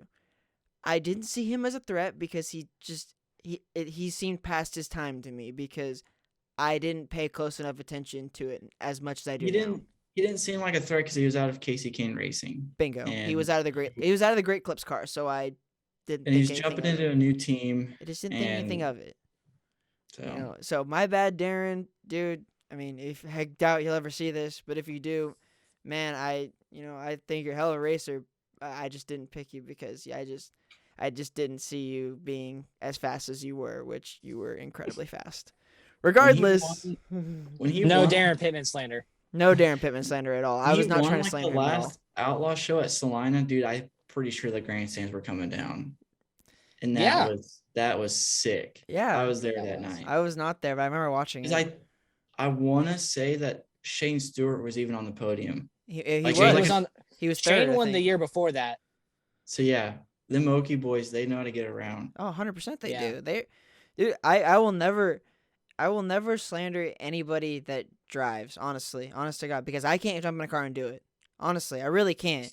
And there was no Darren Pittman slander whatsoever there because the dude, and I'm just going to try to defend myself some more, but I'll stop doing that. You're gonna slander the 2013 World of Outlaws champion. How dare you? No, I can't because I cannot do that because I can't even get in one of these things. I can't even get in a micro, let alone that. So Brad Best, if you're watching this, give this man an opportunity. Brad Best will most likely watch this. So Yeah. so Send that. Did you show that picture of me and Brad running? No, together? I didn't, but I will. You need to show him that. I will. And for then, sure. So one time, me and Brad Best were racing at Red Dirt, and someone dumped him, and then I ran into him, and then we had a whole spiel about it whenever we were in Knoxville. And it was really funny. Yeah, if anyone doesn't know already, Brad Best is my dad. He's a Golden Driller winner. There's his helmet right there that he won it in. I'm pretty sure that's when he won it in. Anyways, but yeah, Golden Driller fan club. Stop that right now. Yeah, Golden Driller winner, best graphics designs. Look him up, Twitter, Instagram, stuff like that. He does a lot of good work. But oh man, enough rambling now. We're kind of getting off topic here. Let's talk about the All-Stars? new. Yeah, we can Or talk you about wanna the get- All-Star.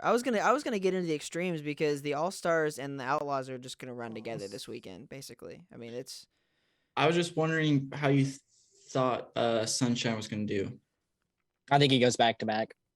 Well, not just that, because he started out really, really slow last year, and then it's just like lights came on and he went on a tear. So I was just wondering, does he hit the ground running this year? And I think so. I think he's got the wing car figured out now. I don't think he was. I think he had just jumped into it from non-wing, bunch of non-wing stuff. He wouldn't run a lot of wing stuff like prior to the last year. I mean, to my knowledge, anyways. So as far as Tyler Courtney goes, I really think that he's going to come into his own again this year, and he's going to hit the ground running, because at least not to my knowledge, he hadn't ran much of wing car stuff previous. No, So I think last year was his first year. I mean, he's ran some wing stuff. Like he ran nationals the year before, and it's He was kind of more of an off and on guy more than anything with the wing stuff. But last year was the first year he really liked focus on the wing stuff. it was funny because that was the year that I'm pretty sure him and KTJ ran nationals, and they were both kind of dogging like the wing car stuff. And then after that, Sunshine went to CMR, and they're like, he said, "That's all I want to do next year." Yeah, now KTJ's running the he's running the All Stars. yeah, and so is And Wyndham. so is Wyndham, and Thorson's focusing running, more on yeah. wing stuff too. Thorson's wanting to run the Outlaws by next year with the Reinbold.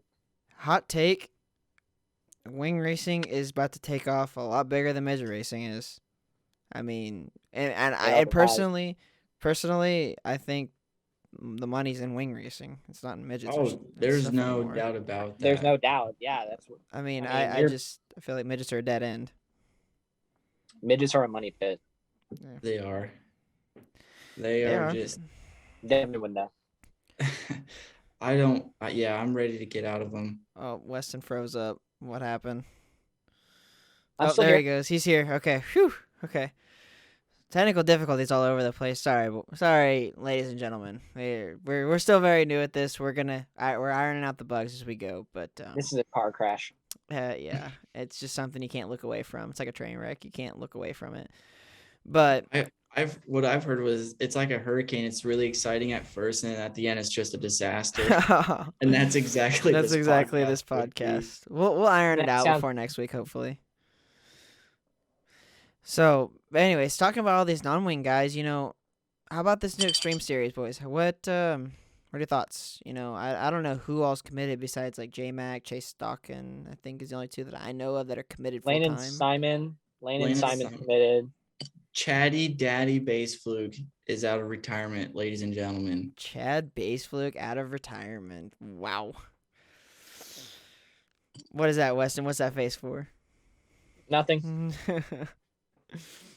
He thinks he'll Talk be out of the car. He's That's not. just Chad's luck. It is He's Chad's not luck. terrible. No, Oh, Shane he's not. Cochran. Shane Cochran.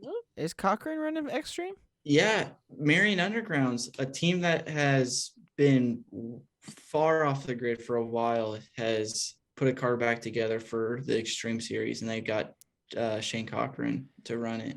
And they start this weekend, correct? Or is it next What's the weekend? date on it? They started No, Volusia. they start at Volusia on the 14th and the 15th. That's Uh-huh. I don't know the dates. Is it this weekend or next weekend? Next this week. weekend. Next. Or yeah, no, it's Sunday. No, it's Monday. No, it's next weekend. Monday, Tuesday. Oh wait, yeah, next Monday, next Tuesday. Yeah. So with this new Extreme Series coming through, what does that mean for USAC? What do you guys think? What's it mean for USAC? I think it depends on what happens with it. I mean, you're not going to see USAC guys drop from racing. I don't know how many races USAC has in a year, but you're not going to see those guys decommit from running a full year to run 15.9. So I think it'll definitely be a growing series, I do believe. So it'll be interesting to see what happens when it comes, if there's any schedule conflicting races to where you can go down the road and race for $5,000 or stay in Indy for a USAC show and race for $3,000. So I think just for the time being, it's just another option for him. Like, no, obviously none of the guys are gonna pull off the USAC trail just to go run a extreme race, but just for the time being, I think it's just another option for him. Like the more it grows, if it does, we'll see. But I think right now it's just too early to tell. Like I would assume some of those guys would go down to Volusia. I would think. I haven't seen anything, or I just haven't been paying attention. But I would assume some of those guys would go down to Volusia and at least shake it down. I would assume Brady would be one of those guys that would go down there possibly. I mean, I'm sure we can probably talk to Elbow. He'll probably give us the 411, but Yeah, I probably Jonathan definitely Douglas. probably a little, I definitely think this weekend will be huge for the Extreme Series and it helps that USAC sprint cars are running, a couple of days after they are within the same facility, not facility, but, within Vicinity. Yeah, they're like 5 hours away from Bubba. So I expect a high car count at the Extreme Series. I definitely expect a high car count in Extreme Series because a lot. I feel like a lot of those guys that are going like wing racing with the All Stars and stuff. I feel like the guys that are non-wing, Wyndham, KTJ, Thorson, Courtney. All those non-wing guys. I feel like they might stay around and run that Extreme Series just because it pays so much to win. And granted, guys like CV, Kofoid, and all them. We all know that at least we at least know that Kofoid's going. We saw the picture today of his car Keith's. Yes. What's your take on that car? Clean, like it. Very clean, very simple, very well done. So Colt Dyer and I has preached for years that Keith's cars looked the best when they were plain black with just white, like KKM or Toyota down the side and numbers. And then they bust that non-wing car out, and it's basically just a reverse of those old school midgets where it's just white with black, and that thing is very money. Clean, very simple, very well done. Very, very clean. So. Yes, I agree. So but I definitely see guys going to that Extreme Series, like especially since USAC is in the vicinity. I expect to see guys like Logan Seavey, Kofoid, maybe even some of those wing guys to stay around, hang back, and battle it out for like what's the back to their roots. Yeah, exactly. Battle it out for. I mean, it's a pretty good purse every race, isn't it? It's like $5,000 or something to win, or something like that. 5 For or the 6, something like Extreme, that. I don't know what it pays to win Bubba. I would expect for it to be such a long haul for them. I would hope that it's more than 3. I would assume so. I definitely, I've said it quite a few times, but yeah, the Extreme stuff runs literally like 2 days before USAC. So you could see a lot of those non-wing guys, like what you said, Hunter, go shake the car down the night before, work out the bugs, and then go down to Bubba. The racetracks they're different in shape, but they're both half miles.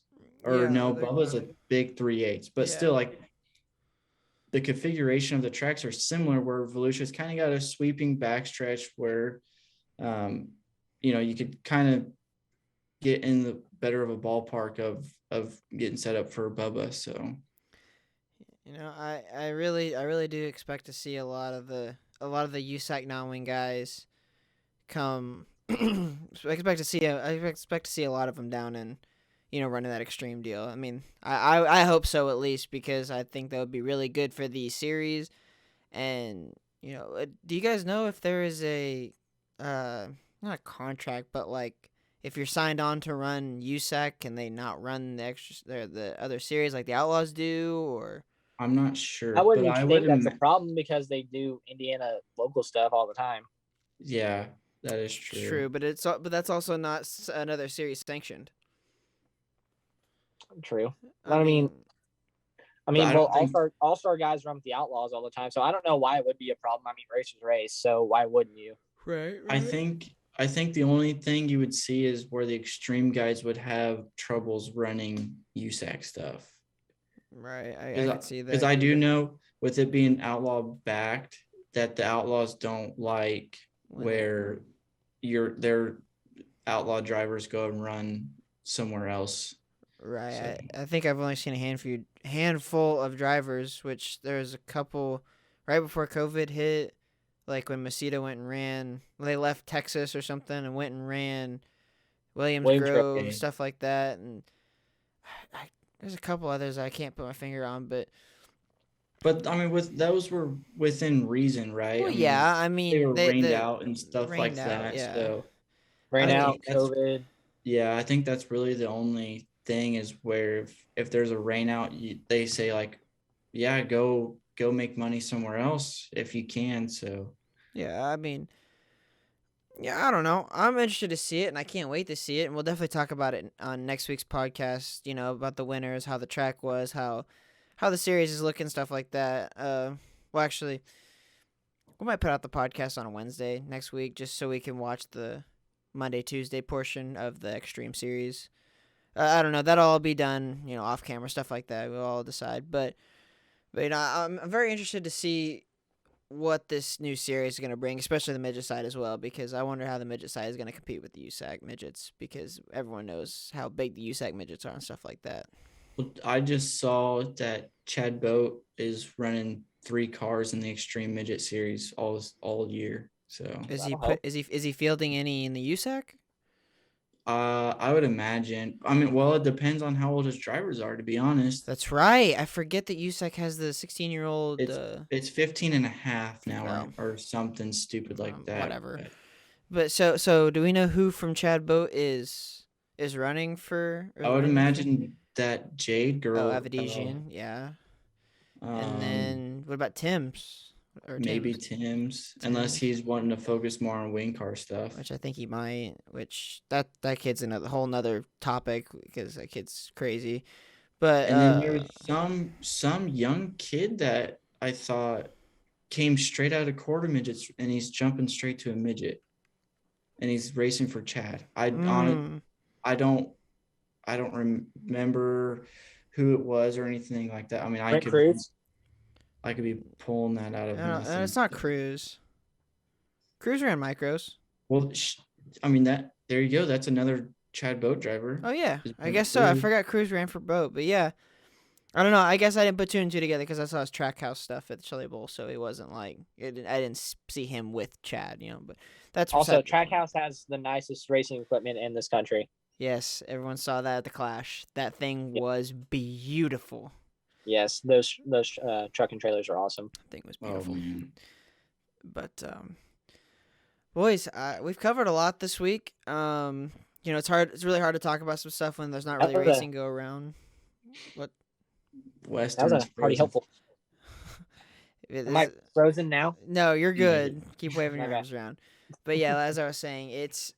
We know there's a lot of technical difficulty stuff. I'll try my best because I'm on the technical side to iron that stuff out. We just hope you guys are really, enjoy this. And we're only to get Weston a laptop. Yes.